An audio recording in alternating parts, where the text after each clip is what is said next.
Hi friends, അപ്പോൾ ഇന്നും ഞാൻ നമ്മുടെ മീഷോയിൽ നിന്ന് വാങ്ങിയ ഒരു മെറ്റീരിയലിൽ ഒരു സിമ്പിൾ ഫ്രണ്ട് പീസിൽ ഒരു വി നെക്കിൽ ഒരു സിമ്പിൾ ഡിസൈൻ എങ്ങനെയാണ് വെക്കുന്നതെന്ന് നോക്കാം. ഒരു സിമ്പിളായിട്ട് ഒരു ടോപ്പ് സ്റ്റിച്ച് ചെയ്യുന്നത് എങ്ങനെയാണെന്ന് നോക്കാം കേട്ടോ. അപ്പോൾ ബിഗിനേഴ്സ് ആണെങ്കിൽ പോലും ഈസി ആയിട്ട് ചെയ്യാൻ പറ്റുന്ന ഒരു ഡിസൈനാണ്. വേറെ റിസ്ക് ഒന്നും ഇല്ലാത്തൊരു അടിപൊളി ഡിസൈനാണ്. അപ്പോൾ മീഷോയിൽ നിന്ന് ഞാൻ വാങ്ങിയതാണ് ഈ മെറ്റീരിയൽ. ഇത് വെച്ചിട്ട് ഇതേ മെറ്റീരിയലുള്ള ബാക്കി തുണി വെച്ചിട്ട് ഞാൻ ആദ്യം ഓൾറെഡി ഞാനൊരു ഫ്രോക്ക് ടൈപ്പ് ആയിട്ടുള്ള ഒരു ടോപ്പ് സ്റ്റിച്ച് ചെയ്തിട്ടുണ്ടായിരുന്നു. അപ്പോൾ അത് കാണാത്തവർ അതുകൂടി ഒന്ന് കണ്ടു നോക്കട്ടെ. ചാനൽ അപ്ലോഡ് ചെയ്തിട്ടുണ്ട്. അപ്പോൾ ഞാനിത് എലൈൻ മോഡലായിട്ടുള്ള ഒരു ടോപ്പാണ് ഫസ്റ്റ് ചെയ്യുന്നത്. ഞാൻ അതിൻ്റെ അളവ് യോക്ക് പീസിൻ്റെ അളവ് ആദ്യം എടുക്കുകയാണ്. ഷോൾഡർ ഞാൻ 7 ഇഞ്ചാണ് എടുത്തത്. ആം ഹോൾ ലെങ്ത്തും ഞാൻ 7 ഇഞ്ച് തന്നെയാണ് കൊടുത്തിട്ടുള്ളത്. നമ്മൾ ചെസ്റ്റ് അളവ് 9 ഇഞ്ചാണ് കൊടുത്തത്. കൂട്ടത്തിൽ 2 ഇഞ്ച് സ്ലീവ് എലമെൻസും കൂടി ചേർത്ത് കൊടുത്തിട്ടുണ്ട്. അതേപോലെ നമ്മുടെ ഷേപ്പ് ലെങ്ത്ത് 14 ഇഞ്ചിലൊന്ന് മാർക്ക് ചെയ്ത് കൊടുത്തു. അവിടെ നിന്ന് നമ്മുടെ വേസ്റ്റ് റൗണ്ട് എന്ന് പറയുന്നത് 8.5 ഇഞ്ചാണ്. അതിൻ്റെ കൂടെ 2 ഇഞ്ച് കൂടി ചേർത്തിട്ട് ഇതേപോലെ ഒരു 2 ലൈൻ ഇതുപോലെ ഒന്ന് വരച്ചു കൊടുത്തു. എലൈൻ മോഡലിൽ ആകുമ്പോൾ നമ്മൾ അവിടെ നിന്ന് ജസ്റ്റ് ഇത് താഴേക്ക് ഇതേപോലെ ഒന്ന് കോണ് പോലെ അതിൻ്റെ അറ്റം വരെ ഒന്ന് ഇതുപോലെ ഒന്ന് വരച്ചു കൊടുത്താൽ മതി കേട്ടോ. അപ്പോൾ നമുക്ക് അത്രത്തോളം വീതി കിട്ടും. അത്രത്തോളം നമ്മൾ ആ തുണിക്ക് ആ ഒരു എലൈൻ മോഡലിൽ നമ്മൾ ആ വീതി ഒന്ന് എടുക്കണം. അല്ലെങ്കിൽ ചിലപ്പോൾ നടക്കുമ്പോൾ കാലും മുട്ടൊക്കെ ഇങ്ങനെ തടയാനുള്ള സാധ്യത കൂടുതലാണ്. അപ്പോൾ എത്രത്തോളം വീതി കിട്ടും അത് ഫുള്ളായിട്ട് നമ്മൾ എടുക്കുക കേട്ടോ. അപ്പോൾ ഞാനിതാ ഇതേപോലെ നമ്മൾ ആദ്യം ഒന്ന് കട്ട് ചെയ്തെടുത്തു. ഇനി നമ്മളെ നെക്കൊന്ന് മാർക്ക് ചെയ്യാം. നെക്ക് വിഡ്ത്ത് ഞാൻ 3 ഇഞ്ചാണ് എടുത്തിട്ടുള്ളത്. അതുപോലെ ഇത് ബാക്ക് നെക്കാണ് പറയണത്. അതേപോലെ നെക്ക് ലെങ്ത്ത് ഞാൻ 4 ഇഞ്ചാണ് എടുത്തിട്ടുള്ളത്. സാധാരണ റെഡിമെയ്ഡ് ടോപ്പിനൊക്കെ അത്രക്കുള്ള ബാക്ക് സൈഡ് അത്രേ താഴെ ഭാഗം ഉണ്ടാവുള്ളൂ, ലെങ്ത്ത് അത്രേ ഉണ്ടാവുള്ളൂ. അപ്പോൾ ഫ്രണ്ട് പീസിൽ ഞാൻ നെക്ക് ലെങ്ത്ത് 2.25 ഇഞ്ച് 3 ഇഞ്ചോളം എടുക്കാം കേട്ടോ. 3 ഇഞ്ചോളം ഞാൻ എടുത്തിട്ടുണ്ട്. അതിന് താഴേക്ക് 9 ഇഞ്ചോളം ഞാൻ ലെങ്ത്ത് എടുത്തിട്ടുണ്ട്. നമ്മുടെ നെക്ക് ഫ്രണ്ട് നെക്കാണ് പറയണത്. അപ്പോൾ വീഡിയോ സ്കിപ്പ് ചെയ്യാതെ മുഴുവനായിട്ടൊന്ന് കണ്ടാൽ മാത്രമേ ഇത് ഈ ഒരു ഡിസൈൻ എങ്ങനെ ചെയ്യുന്നത് മനസ്സിലാവുള്ളൂ കേട്ടോ. അപ്പോൾ ഞാൻ ഇതേപോലെ വി നെക്കാണ് കൊടുക്കുന്നത്. വി നെക്കിൽ നമ്മൾ ചെറിയൊരു ഡിസൈൻ വെച്ച് കൊടുക്കുന്നതാണ് ചെയ്യുന്നത്. അപ്പോൾ ഇതേപോലെ ഞാൻ കോണ് പോലെ ഒരു വി നെക്ക് ഇതേപോലെ ഒന്ന് ഞാൻ വരച്ചെടുത്തു. അതൊന്ന് കട്ട് ചെയ്തെടുക്കാം.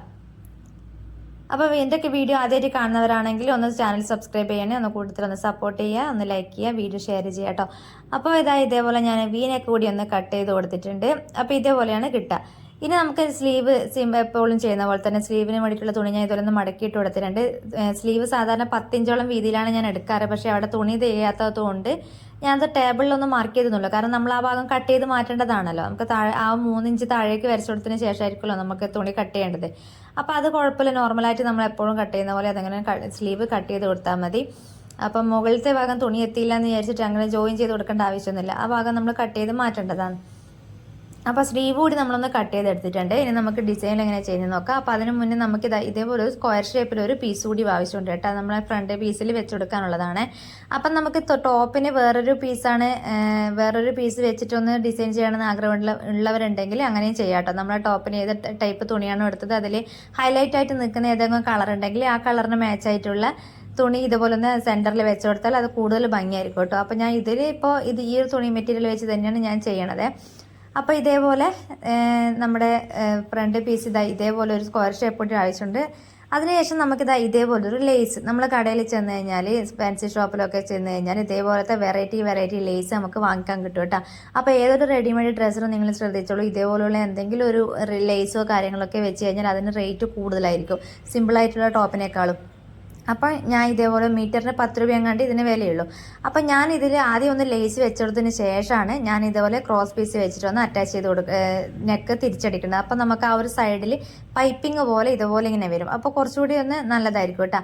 അപ്പോൾ ഞാൻ ആദ്യമേ പറഞ്ഞ പോലെ നമ്മൾ ക്രോസ് പീസ് വെച്ചെടുക്കുന്ന ആ ഒരു തുണി വേറൊരു കളർ അല്ലെങ്കിൽ ഈ ഒരു മെറ്റീരിയൽ നിങ്ങൾ എടുക്കുന്ന മെറ്റീരിയലിന് മാച്ചായിട്ടുള്ള ഏതെങ്കിലും ഒരു കളർ മെറ്റീരിയലാണ് എടുക്കുന്നതെങ്കിൽ ആ ഒരു പൈപ്പിംഗ് വെച്ചെടുക്കുന്നതൊക്കെ കാണാൻ കുറച്ചുകൂടി നന്നായിരിക്കും കേട്ടോ.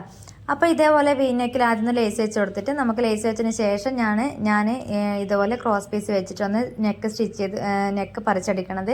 അതിനുശേഷം നമുക്ക് ഓൾറെഡി കട്ട് ചെയ്ത് വെച്ച ആ ഒരു സ്ക്വയർ ഷേപ്പ് മെറ്റീരിയൽ ഉണ്ടല്ലോ അതിലേക്ക് നമുക്ക് ഇതേപോലെ ഒന്ന് വെച്ചുകൊടുക്കുക. അപ്പോൾ നമ്മളെ നോർമലായിട്ട് നമുക്ക് എത്ര നെക്ക് ലെങ്ത്താണ് വേണ്ടത്, ഇപ്പോൾ 5 ഇഞ്ചാണെങ്കിൽ 5 ഇഞ്ച് നമ്മളെ വി നെക്കിൽ 5 ഇഞ്ച് മാർക്ക് ചെയ്തിട്ട് ആ 5 ഇഞ്ചിലായിരിക്കണം ഈ ഒരു സ്ക്വയർ ഷേപ്പ് ആയിട്ടുള്ള ഈ ഒരു ക്ലോത്ത് കൂടി ഒന്ന് വെച്ച് കൊടുക്കേണ്ടത്. അപ്പോൾ ആ ഒരു പീസിൽ നമുക്ക് ഇതേപോലെ ഫ്രണ്ട് പീസ് ഇതുപോലെ ഒന്ന് വെച്ച് കൊടുത്ത് ഒരു പിന്നൊക്കെ കുത്തി കൊടുത്തിട്ട് ജസ്റ്റ് അതിലൂടെ ഒന്ന് സ്റ്റിച്ച് ചെയ്ത് കൊടുത്താൽ മതി കേട്ടോ. അപ്പോൾ ഫ്രണ്ട് പീസിൽ നന്നായിട്ട് നല്ല നീറ്റിൽ തന്നെ നമുക്ക് ആ ഒരു ഡിസൈൻ കിട്ടും. അപ്പോൾ വളരെ എളുപ്പത്തിൽ ചെയ്യാൻ പറ്റുന്ന ഒരു കാര്യമാണ് കേട്ടോ. അപ്പോൾ ബിഗിനേഴ്സിനാണെങ്കിൽ പോലും ഒരു റിസ്ക്കും ഇല്ലാണ്ട് പെട്ടെന്ന് ചെയ്തെടുക്കാൻ പറ്റുന്നൊരു കാര്യമാണ്, ഒരു ഡിസൈനാണ് കേട്ടോ ഇത്. അപ്പം നമുക്ക് ഈ വി നെക്കിൻ്റെ ലെങ്ത്ത് കൂട്ടണമെന്നുണ്ടെങ്കിൽ നമുക്ക് ആവശ്യാനുസരണം നമുക്കത് കൂട്ടിയെടുക്കുകയൊക്കെ ചെയ്യാം കേട്ടോ. അപ്പം ഞാൻ ഇതേപോലെ ആ ഒരു പീസിൽ കൂടി ഒന്ന് വെച്ച് അറ്റാച്ച് ചെയ്ത് കൊടുത്തിട്ടുണ്ട്. അതിനുശേഷം നമ്മുടെ സ്ലീവിൻ്റെ താഴത്തെ ഭാഗം മടക്കി അടിച്ചതിന് ശേഷം ഇതേപോലെ ഓരോ ലേസ് കൂടി ഒന്ന് വെച്ചിട്ട് ഒന്ന് അറ്റാച്ച് ചെയ്ത് കൊടുക്കുന്നുണ്ട് കേട്ടോ. അപ്പോൾ കൂടുതൽ കുറച്ചുകൂടി ഒരു അട്രാക്റ്റീവ് ലുക്ക് അങ്ങ് തരും. അപ്പോൾ ഇതാണ് നമ്മുടെ ടോപ്പിൻ്റെ ഫൈനൽ ലുക്ക്. നമുക്ക് പെട്ടെന്ന് സിമ്പിളായിട്ട് ചെയ്തെടുക്കാൻ പറ്റുന്ന ഒരു അടിപൊളി എലൈൻ ടോപ്പാണ്.